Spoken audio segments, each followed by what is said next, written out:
ऐसी मेरी परमपिता परमात्मा से प्रार्थना है कि आप सब सुखी हो, स्वस्थ हो, मस्त हो और मजे में हो। आज मैं आपकी सेवा में एक नया वीडियो लेकर हाजिर हुआ हूँ।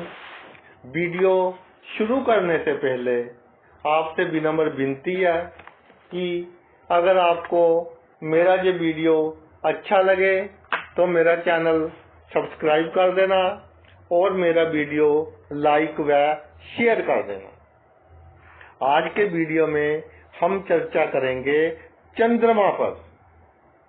चंद्रमा एक इस तरह का ग्रह जिसको विज्ञान तो ग्रह नहीं मानती, विज्ञान इसको धरती का उपग्रह मानती है, क्योंकि चंद्रमा धरती की परिक्रमा करता है, सूर्य की परिक्रमा नहीं करता।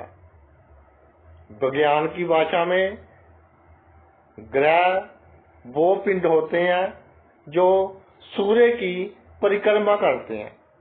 तो भाई ज्योतिष चंद्रमा को ग्रह क्यों मानता, और ज्योतिष में चंद्रमा को लगन जैसा ही महत्व दिया गया है। अगर कुंडली में सबसे महत्वपूर्ण, सबसे इम्पोर्टेंट ग्रहों की बात की जाए तो लग्नेश, लगन का मालिक, फिर चंद्रमा, यानी चंद्रमा को लग्नेश जितना महत्व दिया गया है। और अनुभव में इस तरह आया है कि कुंडली में चंद्रमा का महत्व लगन से भी अधिक है। क्यों? क्योंकि ये मन का कारक है। अगर मन खुश है, परिस्थितियां कैसी भी हो, लेकिन मन खुश है, आप अपने आप को सुखी महसूस कर रहे हो। नमक से रोटी खाकर भी आप अपने आप को सुखी महसूस कर रहे हो। दूसरा बंदा 10 सब्जियों से रोटी खाकर भी अपने आप को सुखी महसूस नहीं कर रहा, तो भाई उन 10 सब्जियों का क्या फायदा। देखिए, जो चंद्रमा है धरती के सबसे नजदीक है और मनुष्यों पर, वनस्पति पर, जीव जंतुओं पर सबसे अधिक असर चंद्रमा का ही होता है। समुद्र में जब ज्वार भाटा आता है तो भाई किसके कारण आता है? समुद्र में ज्वार भाटा चंद्रमा के कारण आता है। चंद्रमा और समुद्र में एक अट्रैक्शन होती है, खींच वाली एक फोर्स होती है। तो समुद्र में क्या है? जल है और नमक है। तो भाई मनुष्य के शरीर में क्या है? 70% वाटर, 70% जल है और नमक है। इसलिए चंद्रमा मनुष्य को भी बहुत प्रभावित करता है। मैं रिसर्च कर रहा हूं कि जो सुसाइड्स होती हैं, आत्महत्याएं होती हैं, अमावस्या का उसमें क्या रोल है? जब चंद्रमा पूर्ण होता है, यानी पूर्णमासी कहते हैं, उसका उसमें क्या रोल है? इस पर मैं रिसर्च कर रहा हूं। जब रिसर्च पूरी होगी तो इस पर भी एक वीडियो बनाएंगे। लेकिन आज के वीडियो में हमारा विषय है कि जातक की कुंडली में चंद्रमा से बनने वाले कौन से शुभ योग होते हैं। देखिए, ऐसा एक्सपीरियंस है कि चंद्रमा से बनने वाले जो शुभ योग होते हैं वो जातक को सबसे ज्यादा इफेक्ट करते हैं। जातक के ऊपर सबसे अधिक असर वही योग डालते हैं। चलिए चंद्रमा के बारे में थोड़ा सा समझ लें कि किस चीज का कारक है। वैसे तो मैंने काफी बार बताया है, मन का कारक, भावनाओं का कारक। कोई घटना घट गई तो हम उसको किस तरह से लेते हैं। एक बंदा तो उसी घटना को ज्यादा सीरियस नहीं लेगा कि घट गई भूल जाएगा, और दूसरा बंदा सोचता रहेगा क्यों घटी, कैसे घटी। तो ये चंद्रमा की स्थिति के ऊपर निर्भर करता है कि हमारा मन किसी घटना के प्रति किस तरह रिएक्शन करता है। जीवन में हम कितना प्रसन्न रहते हैं, जीवन को कितना सीरियस लेते हैं, ये सब चंद्रमा पर डिपेंड करता है। देखिए एक नई रिसर्च में रिजल्ट निकल कर आया है कि जब चंद्रमा और सूर्य इकट्ठे होते हैं, यानी अमावस्या का जन्म होता है,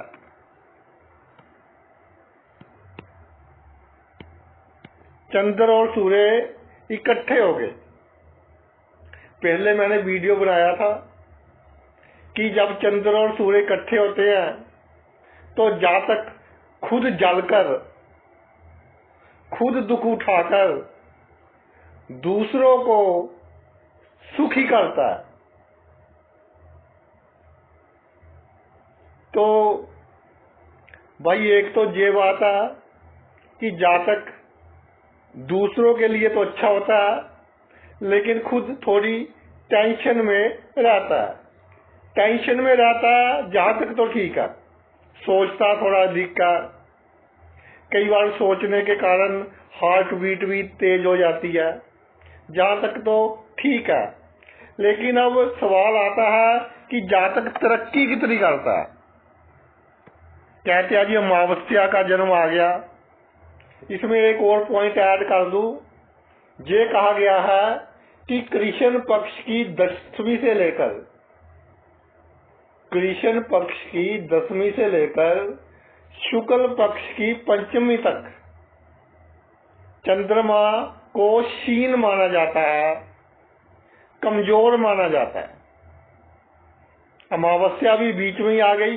जब सूर्य और चंद्रमा इकट्ठे होते हैं तो अमावस्या हो गई, या एक दिन आगे पीछे हो गया जब एक ही राशि में होंगे।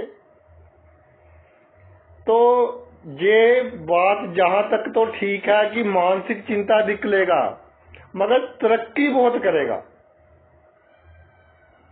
जितनी आपकी आर्ट की लाइन्स है उसमें जातक अच्छी तरक्की करता है, मेहनती बहुत होता है, परिवार के लिए बहुत मेहनत करता है। इसकी मेहनत से परिवार बहुत तरक्की करता है। जिस भी कार्य में हो, जो काम ठान ले, जो लक्ष्य हो इसका, उस पर पूरी तरह से फोकस करता है। भाई सूर्य जो है ठीक है, आग का कारक है, लेकिन किंग प्लेनेट है, राजा ग्रह है, पाप ग्रह नहीं है। क्रूर ग्रह कह देते हैं क्योंकि इसमें आग है, इसलिए क्रूर ग्रह कह देते हैं। लेकिन मेरे हिसाब से सूर्य जिस घर में होता है, मानते हैं कि उस घर की थोड़ी सी रिश्तेदारों के साथ संबंध थोड़े से बिगाड़ सकता है, लेकिन दृष्टि बहुत अच्छी होती है, और जिस घर में होता है उस घर के सभी भौतिक सुख देता है। तो सूर्य अच्छा प्लेनेट है, अच्छा फल देने वाला प्लेनेट है। किंग प्लेनेट है, आत्मा का कारक है। चंद्रमा मन का कारक है। आत्मा और मन इकट्ठे हो गए। सूर्य पिता का कारक है, चंद्रमा माता का कारक है। पिता और माता इकट्ठे हो गए तो भाई अधिक अशुभ प्रभाव तो ये नहीं देगा। जातक की कुंडली में ये योग हो तो मेहनत करे, थोड़ी सी भी अपना लक्ष्य रखे, सफल होगा। ईश्वर की कृपा से अगर और योग भी अच्छे हैं तो जीवन में बहुत ऊंचाई तक जाएगा। और एक बात और है कि जातक छोटी मोटी प्रॉब्लम से घबराता नहीं है, दूसरे की मन की बात को पढ़ने वाला होता है। और जातक अपना जो उसका वैवाहिक जीवन होता है उसको अच्छी तरह से चलाने के लिए खुद सैक्रिफाइस देने के लिए भी तैयार हो जाता है, ताकि मेरा वैवाहिक जीवन अच्छा रहे, मेरे जीवन साथी को कोई प्रॉब्लम ना आए। खुद प्रॉब्लम सह लेंगे लेकिन जीवन साथी को प्रॉब्लम ना आए, ये उनकी कोशिश रहती है। बाकी तो साथ में घर पर डिपेंड है कि मैरिड लाइफ कैसी चलेगी, लेकिन इनकी तरफ से ये कोशिश रहती है। तो ये तो होगी कि चंद्र और सूर्य की युक्ति अच्छा फल देती है, इसमें कोई दो राय नहीं है। सिर्फ थोड़ा जातक चिंता में रहता है। अगर अपने आप को इस तरह से कंडीशनिंग करे, थोड़ा ध्यान वगैरह कर ले या चंद्रमा का थोड़ा दान वगैरह करता रहे तो सोचने की आदत भी कम हो जाएगी। अगर चंद्रमा से सूर्य साथ में आ जाए, जहां चंद्रमा है सूर्य साथ में आ जाए, आमने सामने आ जाए, तो पूर्णिमा का जन्म हुआ, पूर्णिमा के आसपास का जन्म हुआ तो ये योग भी अच्छा है। लेकिन इस योग में एक बात देखी है कि कई बार जातक में ओवर कॉन्फिडेंस आ जाता है। ओवर कॉन्फिडेंस ना करें आप, तो जीवन में आप बहुत तरक्की करेंगे। सिर्फ ओवर कॉन्फिडेंस करना छोड़ दें। कल कोई एग्जाम है, जो बच्चे हैं ओवर कॉन्फिडेंस हो गया कि मुझे तो सभी चैप्टर्स आते हैं, रिवीजन की नहीं, एग्जाम में क्वेश्चन आया फॉर्मूला भूल गए, इस तरह का ओवर कॉन्फिडेंस रहता है। कोई वकील है, मैं केस को अच्छी तरह से हैंडल कर लूंगा, जज ने कोई क्वेश्चन पूछ लिया, दिमाग में नहीं आई ये बात क्योंकि होमवर्क अच्छी तरह से नहीं किया, ओवर कॉन्फिडेंस के कारण, यानी अपना होमवर्क अच्छी तरह से नहीं करते। जिनका चंद्रमा और सूर्य आमने सामने पड़ा हो, ओवर कॉन्फिडेंस के कारण कई बार थोड़ी सी प्रॉब्लम आती है। अगले योग पर बात करते हैं जिसकी बहुत महिमा है। ज्योतिष में लक्ष्मी योग के नाम से जाना जाता है। चंद्रमा और मंगल का योग देखिए, चंद्र मंगल इकट्ठे पड़े हो, कहीं भी पड़ा हो चंद्र, चाहे जहां पड़ा हो, इसके साथ मंगल आ जाए, 8वें घर में भी आ जाए, जेने भी 6वां 8वां और 12वां दुख स्थान हो गए जी, जहाँ तो इतना अच्छा फल नहीं देते हैं, थोड़ी न्यून मात्रा में देते हैं, थोड़ी स्ट्रगल के बाद देते हैं, लेकिन जब फल देते हैं तो बहुत उम्दा देते हैं। स्ट्रगल करवाएंगे, 6वें 8वें 12वें शुभ योग हो। स्ट्रगल जब बंदा करेगा तो उसको जीवन में जीना आ जाएगा कि जीवन में क्या से जीना है। पहले तो जीवन में जीना सिखा देते हैं उसके बाद अच्छा फल देते हैं। तो जातक अच्छी तरक्की करता है, केंद्र त्रिकोण में योग हो तो बिना स्ट्रगल के ही अच्छा फल दे देते हैं। तो कई बार अहंकार आ जाता है, लेकिन छठे 8वें 12वें जिसे हम दुख स्थान कहते हैं, उसमें योग हो तो जातक पहले स्ट्रगल करता है, लोगों के साथ कैसे व्यवहार करना है इस दुनिया में। ये दुनिया आपको पता ही है कि कैसे कैसे लोग हैं, उनसे कैसे कैसे व्यवहार करना पड़ता है। तो वो जब आदमी सीख जाता है उसके बाद उसको अच्छा फल मिलता है, तो बहुत तरक्की करता है। तो चंद्र मंगल योग जातक को भाग्यशाली बनाता है। अगर चंद्रमा पर मंगल की दृष्टि भी पड़ रही हो, भाई मंगल की 3 दृष्टि होती हैं, चौथी, 7वीं और 8वीं। जहां आ जाए मंगल तो 7वीं दृष्टि से देखेगा, जहां आ जाए तो चौथी से देखेगा, जहां आ जाए तो 8वीं से देखेगा। दृष्टि पड़ जाए तब भी फल मिलता है, कुछ न्यून मात्रा में। तो इसकी महिमा ऐसी है कि महाभाग्यशाली योग इसको कहा गया है ज्योतिष में। ये चर्चा हम कर चुके हैं कि केंद्र त्रिकोण में हो या छठे 8वें 12वें हो तो फल देने में क्या फर्क है। तो धन पैसे के लिए अच्छा है, प्रॉपर्टी के लिए अच्छा है। अगर इनमें से एक ग्रह चंद्र या मंगल केंद्र या त्रिकोण का मालिक हो, या चंद्रमा केंद्र का मालिक हो और मंगल त्रिकोण का मालिक हो, इस तरह का कोई संबंध बन जाए, केंद्र त्रिकोण का संबंध बन जाए, तब तो बहुत ही अच्छा है। अगर एक ग्रह चंद्र या मंगल केंद्र का मालिक हो या त्रिकोण का मालिक हो, तब भी फल में वृद्धि हो जाती है। तो इस तरह ये योग जातक को सभी सुख देने वाला योग होता है। अगर मित्र राशियों में बन जाए तो इसका फल और अच्छा हो जाता है, क्योंकि चंद्र और मंगल दोनों मित्र ग्रह हैं। इनकी मित्र राशियां भी एक ही होगी, सूर्य की राशि, चंद्रमा की राशि, मंगल की राशि, गुरु की राशि, ये राशियां इनकी मित्र राशियां होगी।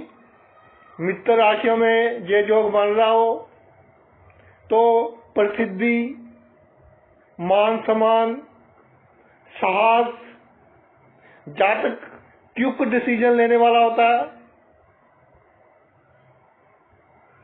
और इसके लिए हुए निर्णय, इसके द्वारा की गई प्लानिंग का जो रिजल्ट मिलता है वो बहुत अच्छा मिलता है, बहुत उम्दा मिलता है।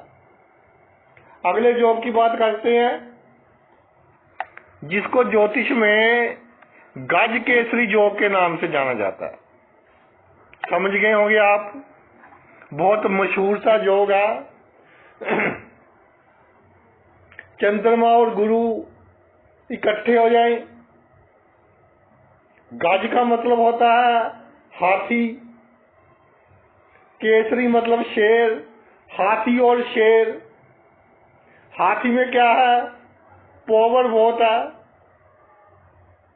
शेर में क्या है, फुर्तीला बहुत है, साहस बहुत है। हाथी और शेर का जोग बन जाए, किसी में हाथी की क्वालिटी भी हो और शेर की क्वालिटी भी हो, तो वो बंदा तो तरक्की करेगा ही। तो गज केसरी योग अच्छा योग है। चंद्र और गुरु इकट्ठे आ जाए किसी भी घर में, चंद्रमा पर गुरु की दृष्टि पड़ जाए। गुरु की 3 दृष्टि होती है, 7वीं, 5वीं और 9वीं। जहां से ये 9वीं से दृष्टि से देखेगा, जहां से 5वीं से देखेगा, जहां से 7वीं से देखेगा।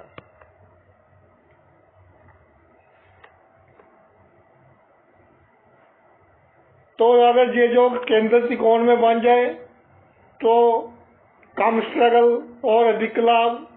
अगर और किसी घर में बने, दुख स्थान में भी बन जाए 6, 8, 12 में, तो थोड़ी स्ट्रगल के बाद बहुत लाभ देता है।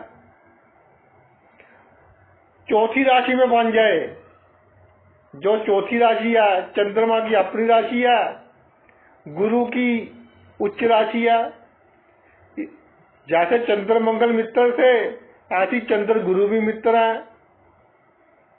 चंद्र की राशि में बन जाए चौथी में, सूर्य की राशि 5वीं में बन जाए, बृहस्पति की राशि 9 और 12 में बन जाए, मंगल की राशि 1 और 8 में बन जाए, तो भाई बहुत अच्छा फल देने वाला हो जाता है। तो जिसकी कुंडली में जे योग होता है,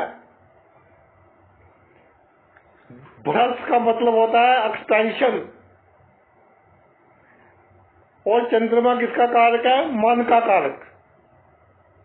तो अनुभव में ये आया है कि जिसकी कुंडली में जे योग होता है, जहां तक संतुष्ट रहता है, सेटिस्फाई रहता है अपनी लाइफ से, जो सबसे बड़ी बात है।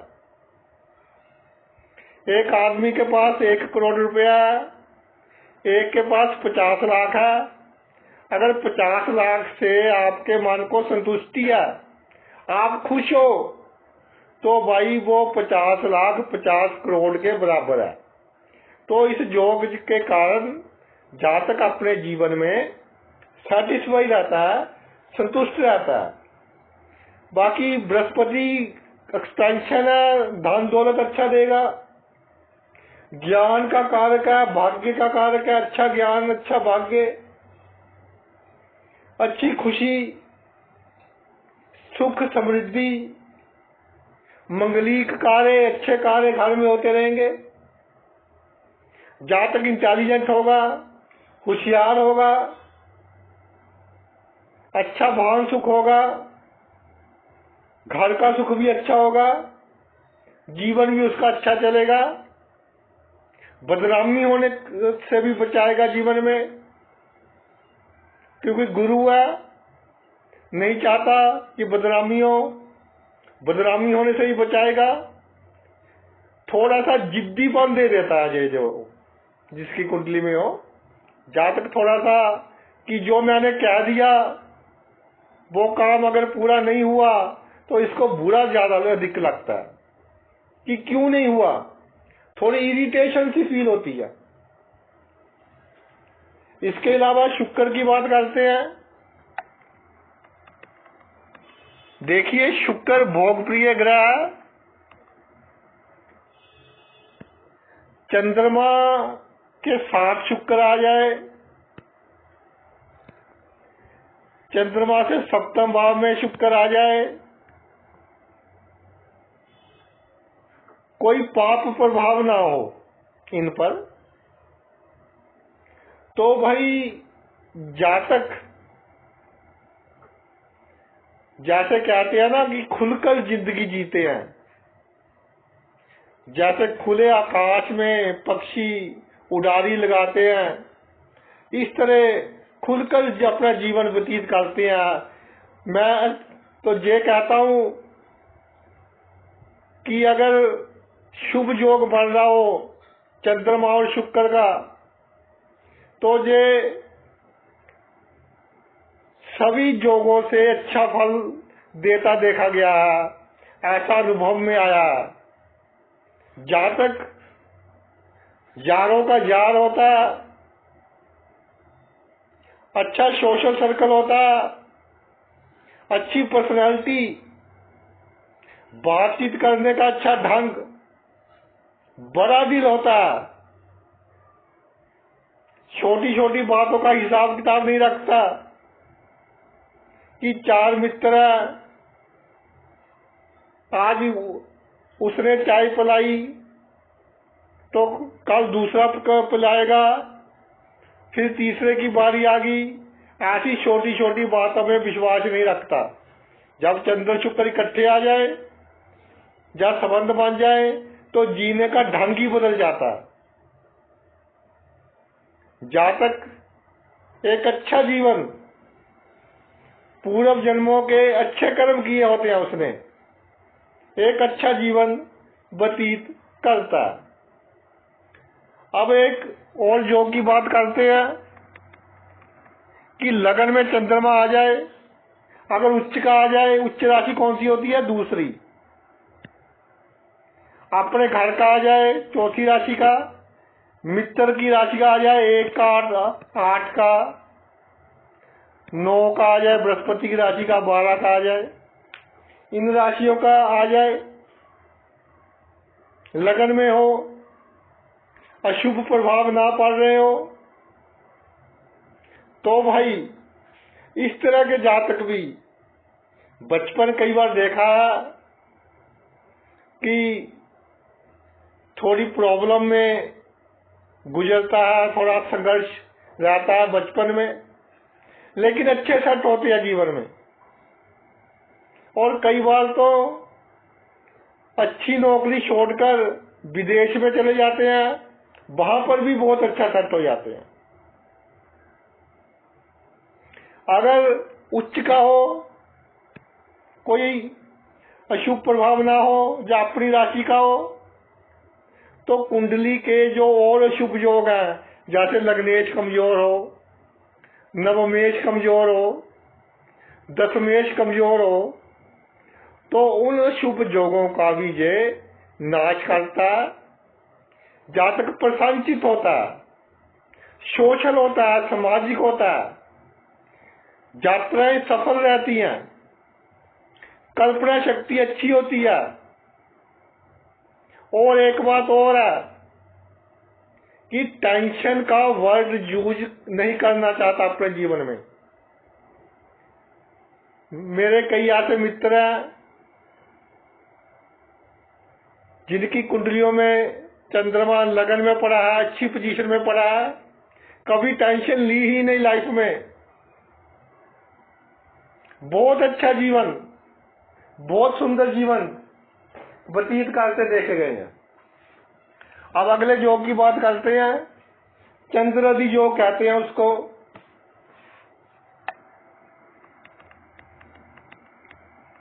कैसे बनता है? चंद्रमा कुंडली में किसी भी स्थान में पड़ा हो और उससे छठे, देखिए जहां 1 लिखेंगे, 1 2 3 4 5 6 7 8 9 10 11 12, तो चंद्रमा से छठे घर में, 7वें घर में और 8वें घर में शुभ ग्रह कौन कौन से होंगे? बृहस्पति, बुध और शुक्र। ये छठे, 7वें, 8वें घर में हो, तीनों में से अगर 2 घरों में हो तब भी अच्छा फल देंगे। मान लीजिए बुध जहां आ गया, बृहस्पति शुक्र जहां आ गए, या शुक्र जहां आ गया, बुध जहां आ गया, बृहस्पति जहां आ गया। कहने का मतलब है चंद्रमा से छठे, 7वें और 8वें घर में चंद्रमा कहीं पर भी पड़ा हो, उससे छठे, 7वें और 8वें घर में शुभ ग्रह होने चाहिए, कम से कम 2 घरों में। अगर एक घर खाली हो तब कोई प्रॉब्लम नहीं, कम से कम 2 घरों में शुभ ग्रह हो तो चंद्रादि योग जातक की कुंडली में बन जाता है। जातक को अच्छा पद दिलवाने में उसकी मदद करता है। दशमेश अच्छा हो तो सरकारी पावर्स जातक के पास अच्छी होती है, मगर पावर्स तो अच्छी होंगी, लेकिन कई बार जातक जिद में आकर, थोड़ा अहंकार में आकर किसी का बुरा कर देता है अपनी कलम से,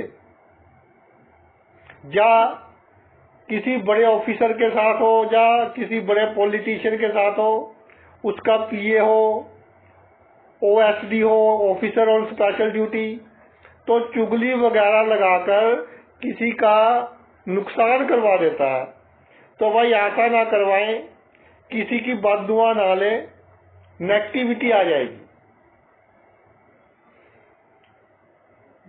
तरक्की के लिए अच्छा योग है, बुद्धि अच्छी होती है, तीक्ष्ण बुद्धि होती है, लोगों को सम्मोहन करने की शक्ति होती है, लोगों को प्रभावित करने की शक्ति होती है। इसकी एक अलग ही छाप होती है, समाज में अलग ही नाम होता है, प्रसिद्ध होता है। अपने कार्यस्थल में, अपने डिपार्टमेंट में जहां ये कार्य करता है, प्रसिद्ध होता है। आस पड़ोस में जहां रहता है वहां भी ये प्रसिद्ध होता है, अपने गुणों के कारण। सॉफ्ट होता है, मन का भी सॉफ्ट, और बोलने में भी सॉफ्टनेस होती है, विनम्रता होती है, तमीज होती है बोलने में, बदतमीजी से बात नहीं करेगा किसी के साथ। अब अगले योग की बात करते हैं। सुनफा योग कहते हैं उसको, कि चंद्रमा जहां पड़ा हो, कहीं भी पड़ा हो, उससे आगे वाले घर में कोई भी ग्रह आ जाए, सूर्य को छोड़कर कोई भी आ जाए,